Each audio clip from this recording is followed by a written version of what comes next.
Chapter 9 of Wilderness, a Journal of Quiet Adventure in Alaska by Rockwell Kent. This recording is in the public domain. Chapter 9, New Year. To Rockwell, who asked what happened on the New Year that everybody sat up to see it come, we tried hard to tell all sorts of yarns about explosions and rumblings, but he wouldn't believe a bit of it. He might have said, "How can anything like that happen here, where nothing ever comes from the sky except rain?" So far the New Year is just exactly like the old's latter end, but that it is more joyous. And the joy came at 11:30 p.m. of January 1st, gliding by about 2 miles out in the bay, a dazzle of lights like a fairy citadel, the steamer. At my cry, Rockwell sat up in bed and gazed too. Olson unfortunately was in bed and we did not call him, so I set out at once to work writing, tying up parcels, making lists until 2 o'clock of this morning. At 8 we had Olson out of bed. I hung about there threatening him, ordering him, begging him to hurry.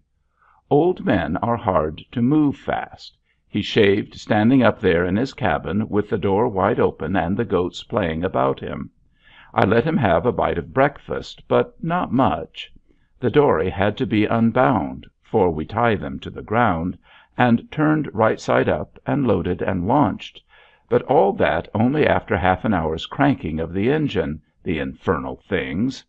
It would look like snow one minute and be fair the next. But it held fair enough finally for Olson to get off and disappear, to our immense joy. He laughs at our eagerness to get him off for the mail. Yesterday was Olson's day for celebrating, and many times we drank to the New Year together. But I would work to his disgust. Still, he understands pretty well the strange madness that possesses me, and is not at all unsympathetic. I explained to him one day the difference between working to suit yourself and working to suit other people. He'd defy the world at any time he chose, no matter how poor his fortunes. Well, now we wait for mail. Already I'm impatient for Olson's return, and that cannot well be before the day after tomorrow. Rockwell and I walked around the bay in the afternoon, more to have a look toward Seward, where our mail comes from, than for anything else. But Seward was hidden in falling snow. All the bay was shrouded in mist and snow. But our own cove was beautiful to look back upon, with its white peaks and dark forest, and far down at the water's edge our tiny cabins, from one of which the thick smoke of the smoldering fire curled upwards. Sunday, January 5th. Olson is still away. It is wearing to wait this way in hope, for we will hope even if the wind blows and the snow falls. And so it has done. The day following Olson's departure it was wonderfully fair and calm, but the next day, it being the day he should have returned, a heavy snowstorm set in. And today, with less snow, there was more wind. Not so much that he could not have come, but enough that he didn't. We walked down the beach and scanned the bay with the glasses, and up to dark I looked continually for the little boat to be rounding the headland. It seems as if that were all the news, but the days have really been full of work and other interest. The snow itself, lying deep and light and over all, even the tree tops, is a delight. Rockwell and I played bear and hunter today, tracking each other in the woods. Only the goats are miserable these days, with their browse all covered, but what they can gnaw from the tree trunks. Billy at this season is a fury. One has really to go armed with a clout.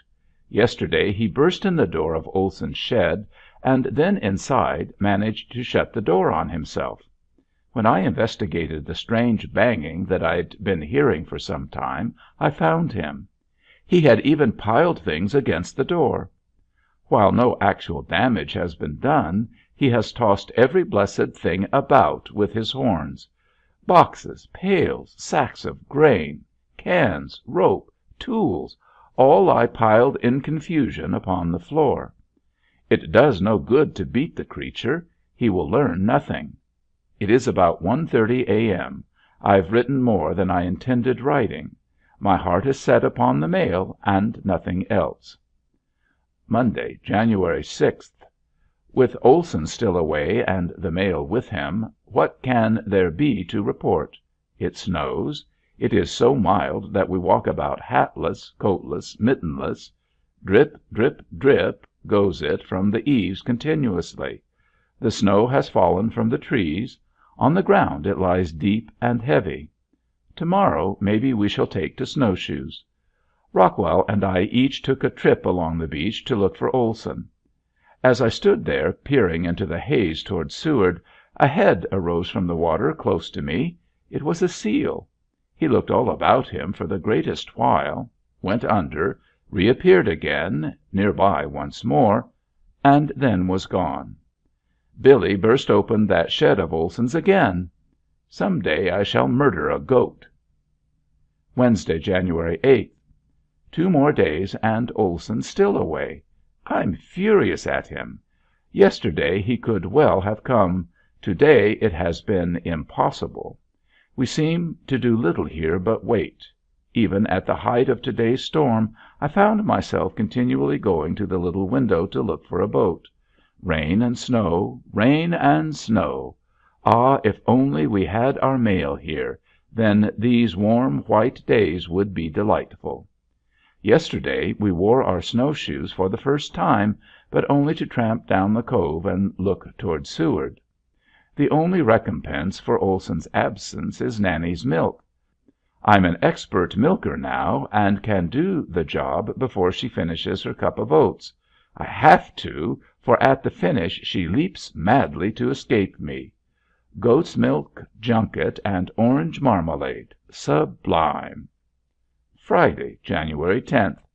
1 hour ago it was as beautiful a moonlit night as one ever beheld. The softest veils of cloud passed the moon and cast over the earth endlessly varied luminous shadows. The mountain tops, trees, rocks, and all are covered with new snow. The valleys and the lower levels are black where rain has cleared the trees. It is so beautiful here at times that it seems hard to bear. And now at this moment the rain falls as if it had fallen for all time and never would cease. Oh, Olson, Olson, is it anything to you in your old age to be so madly wanted? Here it truly is conceivable that any condition of bad weather could visit us for months without relief. There seems no rhyme or reason to it until you see it as the reverse of marvelously fair weather. A blue sky is here as wrong as rain in a rainless desert land. Nothing has happened. I am making good drawings and have made 2 small woodcuts. Billy today again tackled the door of Olson's shed. My fixing of the lock proved too good. That held, while he burst the door to pieces. I caught him at the finish of it. I became a maniac at such a time. I pursued the beast with a club at a mad chase through the heavy snow, catching him often enough to get some satisfaction at least in the beating I gave him. He fears me now, and that's something gained. But it's a bad matter, both for Billy and for me. It is now after midnight, and I've just finished a drawing. Rockwell is concerned about these late hours, and when I told him that I could work so very well alone at night, he seriously suggested that I send him out in the daytime to stay all day without dinner so that I could work better. I'm reading about King Arthur and the Round Table to him. That's good for both of us. He has made himself a lance and a sword, and tomorrow I expect to confer some sort of knighthood upon him. Apropos of the book of King Arthur, Rockwell said today, "I don't think the pictures in the book are half nice enough. I think of a wonderful picture when you read the story, and then when I see the one in the book I'm disappointed." And these King Arthur pictures are rarely good in execution. It just shows that one need not attempt to palm off unimaginative stuff, much less trash, on children. The greatest artists are none too good to make the drawings for children's books. Imagination and romance in pictures and stories a child asks for above all, and these qualities in illustrations are the rarest. Monday, January 13th. Of the 3 days that have again passed, 2 have been quite fair enough for Olson to have come. Both yesterday and today Rockwell and I made frequent trips down the shore to look for him. It is terribly depressing to have your heart set upon that mail that doesn't come. I begin to think that some other cause than the weather holds Olson away. It is possible that the steamer we saw going to Seward was no mail steamer, and that Olson, who has gone for his pension money, is waiting for a mail. I feel like making no record of these days. I take pleasure only in their quick passage. Saturday night Rockwell received the order of knighthood. For 3/4 of an hour he stayed upon his knees watching over his arms. He was all that time as motionless as stone and as silent. Now he is Sir Lancelot of the Lake, and jousts all day with imaginary giants and wicked knights.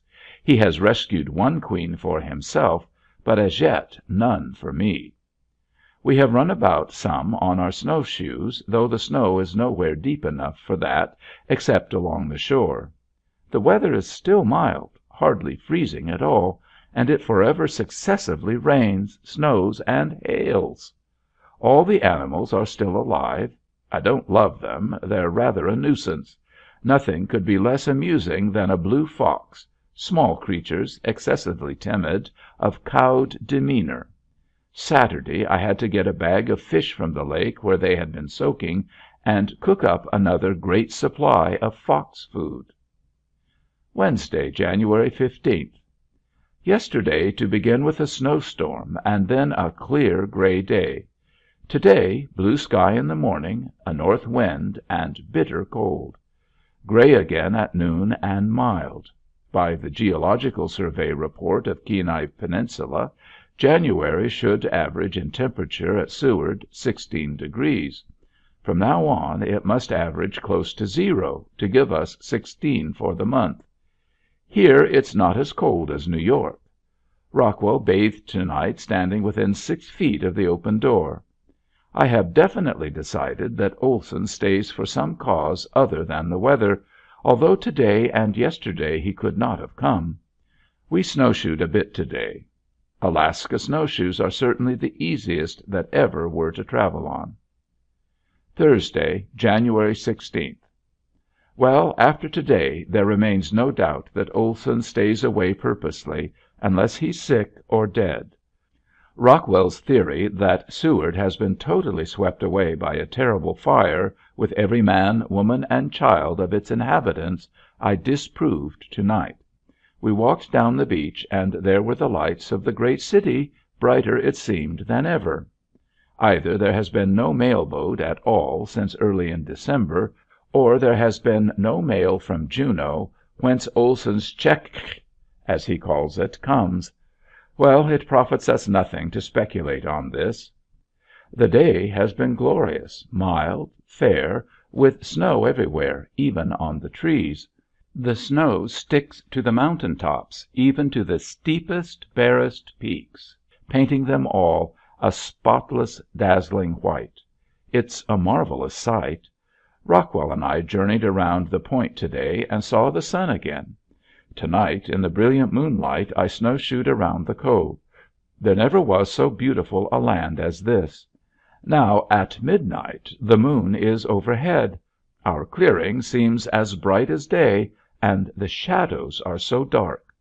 From the little window the lamplight shines out through the fringe of icicles along the eaves, and they glisten like diamonds. And in the still air the smoke ascends straight up into the blue night sky. Saturday, January 18th. 2 beautiful days, these last, and tonight the wind blows and the snow falls, and it is very cold. The days are uneventful. We journey many times down the beach over our snowshoe trail. That's our out-of-doors diversion, to look up the bay toward Seward. But the view is beautiful. Loftier mountains, more volcano-shaped, are about Seward, and they're dazzling white. Yesterday Rockwell found otter tracks crossing from the salt water to the lake, a lot of them. It's wonderful to think that those fine creatures have crossed the 5 long miles of water. Their footprints are as large as a good-sized dog's. They seem to have a great time frisking about as they travel. On one little slope they have made a slide. No footprints are there at all, only the smoothly worn track. We see no wild life as a rule but the eagles. They're all about in plenty, magnificent birds when seen close to, and when flying at the mountain's height still surprisingly large. The milk goat is dry, so that's one chore less. Rockwell feeds the goats every day, but I can't trust him with the foxes. He'd leave the door open as likely as not. It was reserved for Olson himself to let this happen. May 29th he writes in a letter to me, "Had a skeer or accident on the 18th. I was putting some grass on to the fox corrals, and I must have left the hook when it turned round the door was open, and one fox gone, the little female in the corral next to the goat house. And the fox war over at the tent. I called to them and was support 'em to come back and get some supper, and he sat down and looked at me, but finally mosed off up the hill.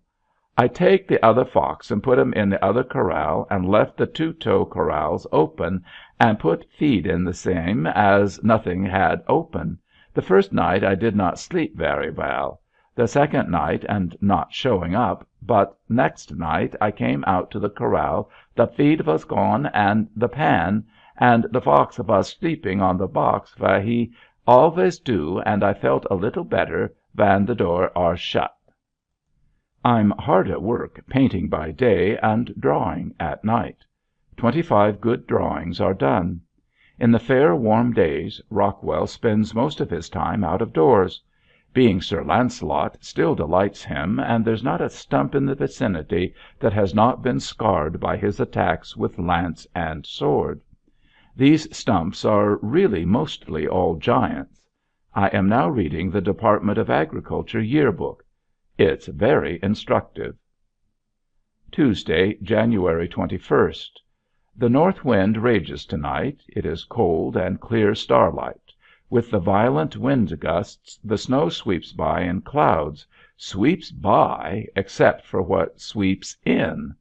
Over my work table it descends in a fine, wet spray, so that I've had to cover that place with canvas and work elsewhere. A wild day it has been, and a wild night is before us, and yesterday was little brother to it. These days are wonderful, but they are terrible. It is thrilling now with Olson absent to reflect that we are absolutely cut off from all mankind, that we cannot, in this raging sea, return to the world, nor the world come to us. Barriers must secure your isolation in order that you may experience the full significance of it. The romance of an adventure hangs upon the slender threads. A banana peeling on a mountain top tames the wilderness. Much of the glory of this Alaska is in the knowledge I have that the next bay, which I may never choose to enter, is uninhabited, that beyond those mountains across the water is a vast region that no man has ever trodden, a terrible ice-bound wilderness. We began to think less of Olson's return. I have settled to my work and can imagine things continuing as they are for weeks. They will continue so unless the wind forsakes the north. 2 days ago from a very cold night we awoke to thunder and lightning and snow. In 2 hours the sun was out. That afternoon I stripped and danced a while in the snow, a little while. Then, after a hot bath, out again in my nakedness for a roll in the snow, dressed, and felt a new man. Rockwell loves it all more and more. He seems absolutely contented and spends hours a day outdoors.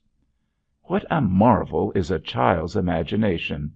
It is a treat for Rockwell to play man-eater at bedtime and attack me furiously. If at any time I'll just enter his pretend world, it's all he can wish for. Another filthy mess of fox food has been prepared and a new sack of salt fish put to soak in the lake. I do hate that chore. Pioneering I relish. Ranching I despise, at least blue fox ranching.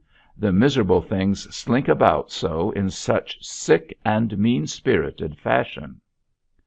Thursday, January 23rd. Sometimes the smoke goes up the flue and sometimes down, and that's not good for the fire. I sit within 6 inches of the stove with a frozen nose and icy feet.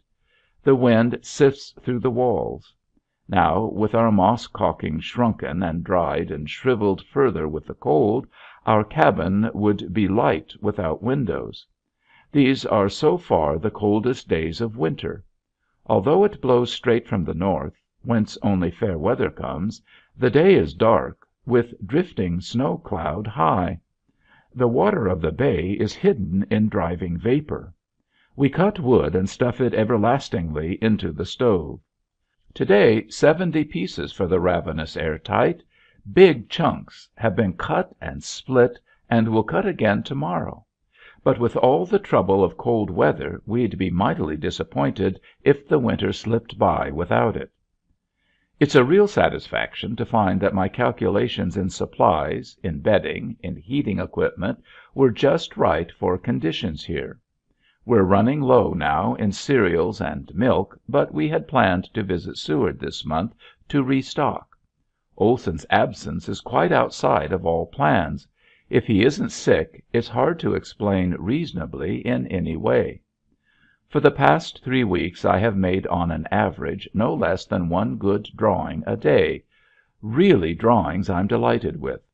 I struck a fine stride and, moreover, a good system for my work here to continue upon. During the day I paint out of doors from nature by way of fixing the forms and, above all, the color of the out of doors in my mind. Then, after dark, I go into a trance for a while, with Rockwell subdued into absolute silence. I lie down or sit with closed eyes until I see a composition. Then I make a quick note of it, or maybe give an hour's time to perfecting the arrangement on a small scale. Then, when that's done, I'm carefree. Rockwell and I play cards for half an hour. I get supper. He goes to bed. When he's naked, I get him to pose for me in some neated, fantastic position, and make a note of the anatomy in the gesture of my contemplated drawing. Little Rockwell's tender form is my model, perhaps, for some huge, hairy ruffian. It's a great joke how I use him.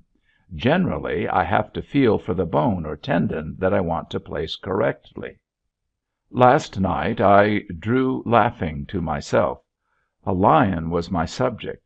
I have often envied Blake and some of the old masters their ignorance of certain forms that let them be at times so delightfully, impressively naive. I've thought it matters not a bit how little you know about the living form, provided you proceed to draw the thing according to some definite, consistent idea. Don't conceal your ignorance with a slur. Be definite and precise even there. Well, by golly, this lion gave me my chance to be unsophisticated. Such a silly, smirking beast as I drew. At last it became somewhat rational and a little dignified, but it still looks like a judge in a great wig. But a lion that lets a naked youth sleep in his paws, as this one does, may be expected to be a little unbeastly. When I began to write these pages tonight, the stars were out.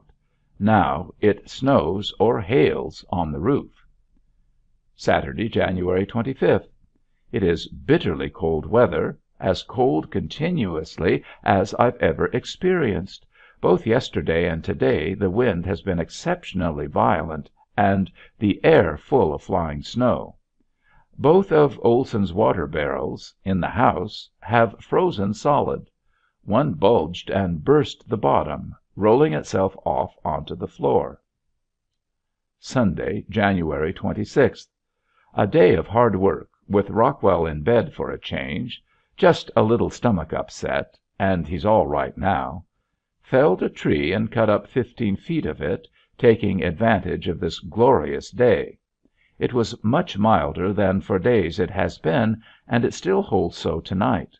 There's no wind, and that makes ever so much difference in the cabin. Now, if it will hold calm and mild for a day, we'll see whether or not Olson is yet ready to return. Tuesday, January 28th.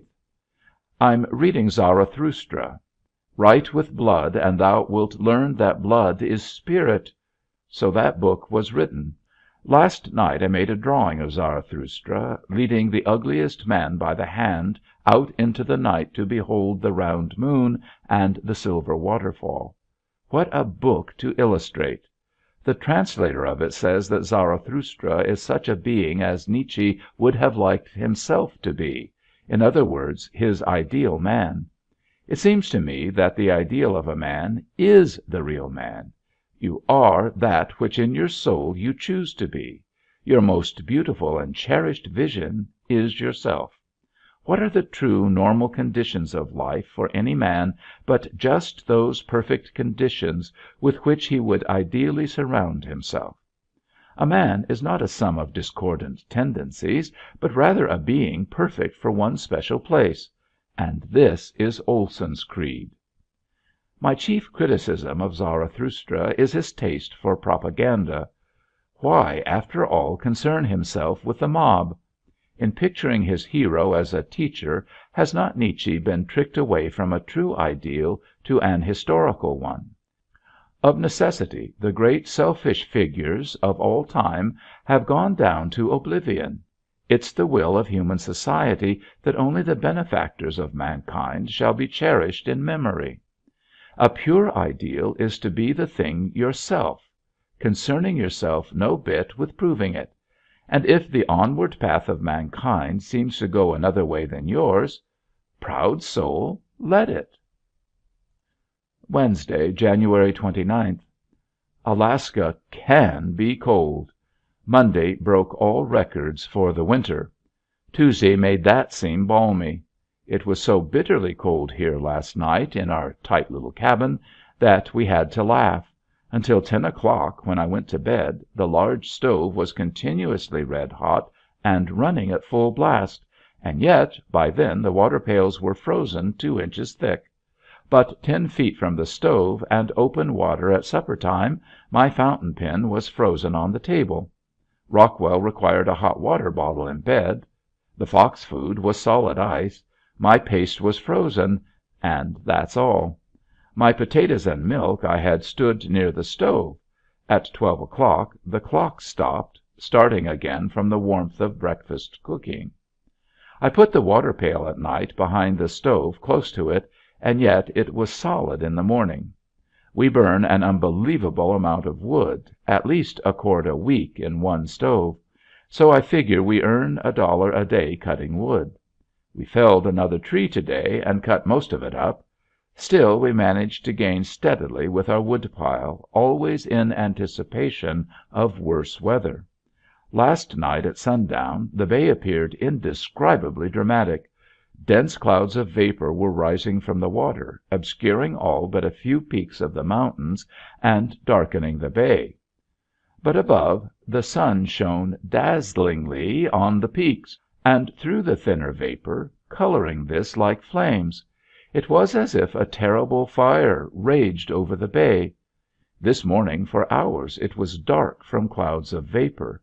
They swept in over our land and coated the trees of the shore with white frost. Yesterday I had to go to the lake and chop out a bag of fish for the foxes. I returned covered with ice, and the fish were frozen solid before I reached the cabin. I cut them up today with the axe and cooked a week's supply of food for the foxes. Rockwell has been a trump. The weather can't be too cold for him. This morning he pulled his end of the saw without rest. He rarely goes out now without his horse, lance, and sword, and he addresses me always as "my lord." Surely Lancelot himself was no gentler knight. And now it's bedtime. The cold is less than last night, but still I sit huddled at the stove. It is the bitter wind that makes the trouble. Thursday, January 30th. A splendid day of wood cutting. It was milder and quite windless in our cove, although in the bay there were whitecaps. A light snow had begun to fall by noon, and it continues. To increase our lead on the weather, we set to work upon a 28-inch tree. We had to throw it somewhat against its natural lean, and it was a terrible job.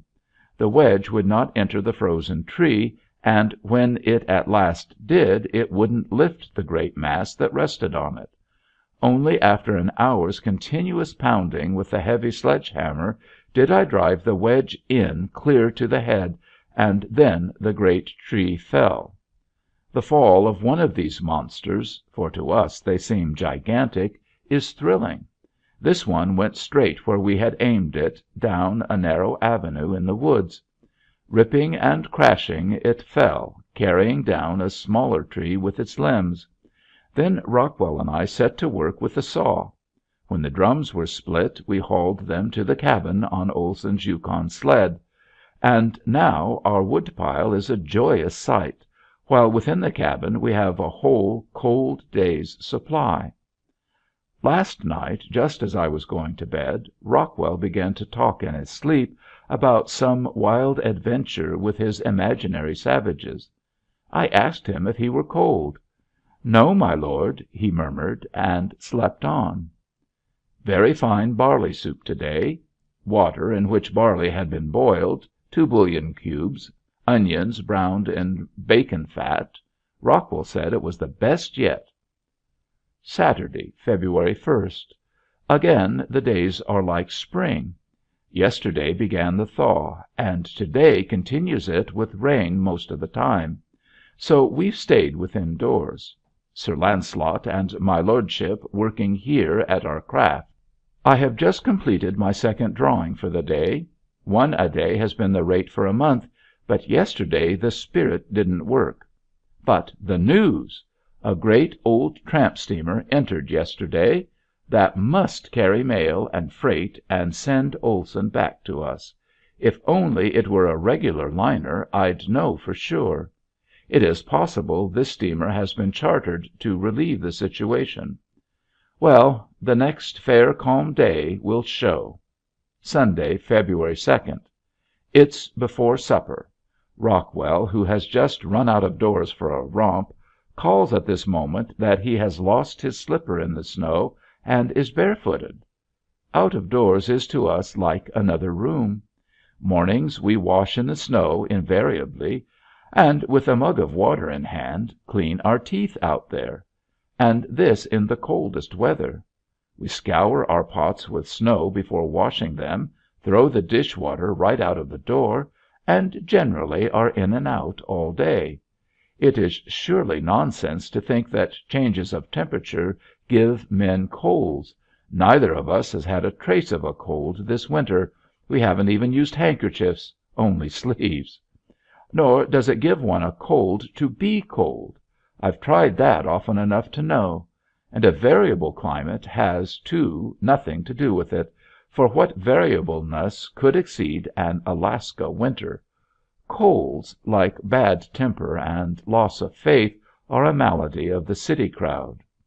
It rains. This moment, the next, it will hail, and then snow. Sometime to-day the sun has shone. Sometime the wind has blown, and for the rest been calm.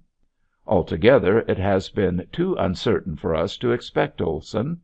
And now for the sourdough hot cakes and supper. For Rockwell, barley, the marrow of men. Rockwell today asked me how kings earned their living. I said they didn't earn it, just got the people to give it to them. "What's that?" he said, laughing. "Some sort of a joke they play on the people?" So I guess it takes education to appreciate privilege. Incidentally, the war must be over, and the heroes, having proved by their might that might does not make right, or that it does, now have doffed the soldier's uniform of glory, for the little honored close of toil. Monday, February 3rd. We are in the second month of Olson's absence. Today it stormed mostly. Heavy snow in the morning. Through the thick of it we heard faintly a steamer whistle. It seemed to be receding, outward bound. At 4 o'clock, while a light snow fell, the lightning played merrily and thunder crashed. It is like this: snow for half an hour, then rain, silence and calm for a few minutes. Suddenly huge hailstones pelt the roof for all the world like rocks. This lasts a few seconds. There's a fierce gust of wind, showering ice and snow from the tree tops down upon us. Again calm and silence, and the performance is ready to begin again. Tuesday, February 4th. It has been so changeable to-day that we are still uncertain of Olson's intentions. We snowshoed down the beach in the beautiful, soft, new snow, so at least to have a look toward Seward. There lay the bay, calm and beautiful and spotless.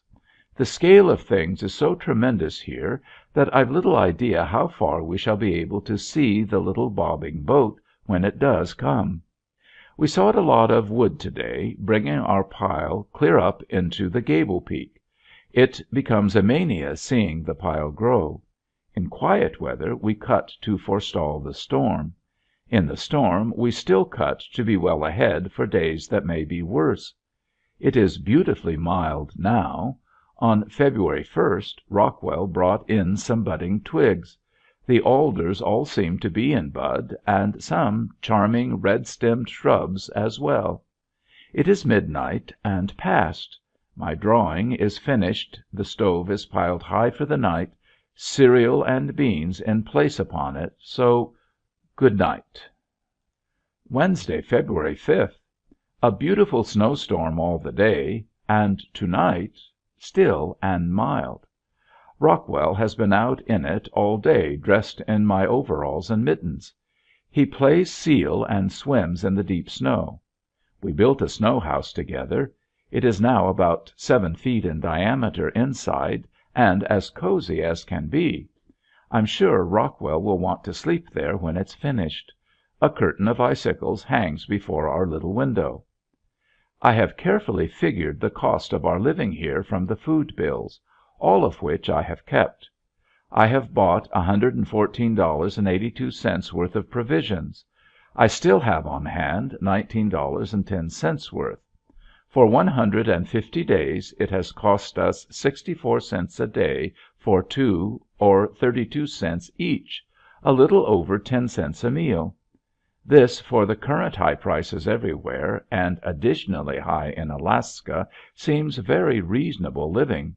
The figures include the very expensive Christmas luxuries. Friday, February 7th. Yesterday the sun! For how many days he might have been shining at us I don't know, for it has been cloudy. However, at noon it was all over the ground about us and shining in at my window. What a joyous sight after months of shadow! Tonight the sun at setting again almost reached us, and yesterday, as if spring had already come, we begin the day with snow baths at sunrise. Ha! That's the real morning bath. And to-day again. We step out of doors and plunge full length into the deep snow, scour our bodies with it, and rush back into the sheltering house and the red-hot stove. To Rockwell belongs all credit or blame for this madness. He will do it, and I'm ashamed not to follow.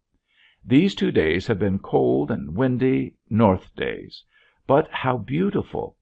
All of the day Rockwell plays out of doors, swimming in the deep snow, now a seal, again a walrus. Gee, he's the great fellow for northern weather. Cooked the filthy fox mess yesterday, washed clothes today, sawed wood on both. Now it's 12:30 at night, and I'm tired.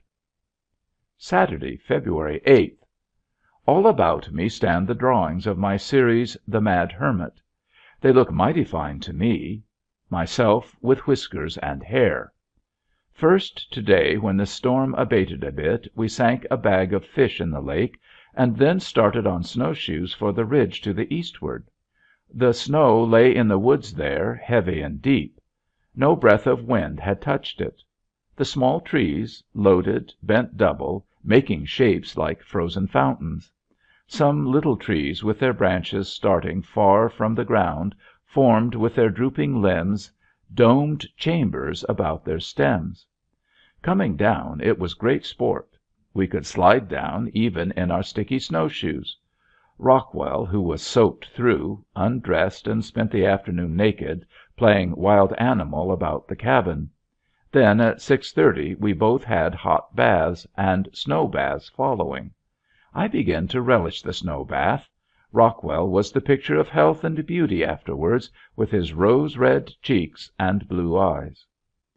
Monday, February 10th.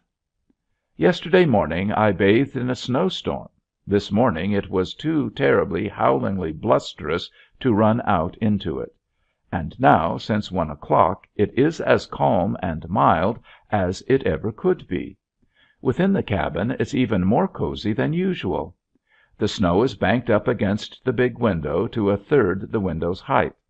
By day the light seems curtained, by night doubly bright from reflected lamplight. Heavy drifts are everywhere. Last night fine snow filtered in upon our faces as we slept, but not enough to be uncomfortable. The cabin is fortunately placed as to drifts, and our dooryard remains clear with a splendid bathing bank skirting it. Rockwell is at work now upon multiplication tables. He's a real student and is always seriously occupied with something in his hours indoors. Chapter 10.